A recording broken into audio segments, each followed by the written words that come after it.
ఈ మున్సిపల్ ఎన్నికలలో మీరు ఏ పార్టీకి ఓట్లు అడుగుతారని అడుగుతున్నారు. నేను కాంగ్రెస్ పార్టీకి ఓట్లు అడుగుతాను. రాష్ట్రంలో కాంగ్రెస్ పార్టీ అధికారంలో ఉంది.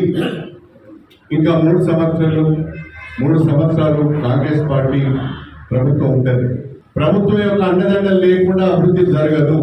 ఈ నియోజకవర్గం పేరు చెప్పుకోవడానికి, ఈ నియోజకవర్గ ఎమ్మెల్యే పేరు చెప్పుకోవడానికి సిగ్గుపడిన ప్రజలను ఇలా తలెత్తుకొని మా నియోజకవర్గం గన్పూర్ మా ఎమ్మెల్యే కడియం శ్రీని చెప్పుకునే విధంగా నేను నిజాయితీగా పనిచేస్తున్నానని చెప్పి ఈ సందర్భంగా తెలియజేస్తున్నాను. మళ్ళీ చెప్తున్నా, నేను గెలిచింది బీఆర్ఎస్ పార్టీ టికెట్ పైన. కానీ ఈ నియోజకవర్గ అభివృద్ధి కొరకు కాంగ్రెస్ ప్రభుత్వంతో కలిసి పనిచేస్తున్నా. రేపు గణపురం మున్సిపాలిటీ కూడా అభివృద్ధి చెందాలి అంటే కాంగ్రెస్ పార్టీ బలపరిచిన అభ్యర్థులనే గెలిపించమని చెప్తున్నా. ఇక ఎవరికి ఏ రకమైన అనుమానం ఉండవలసిన అవసరం లేదు.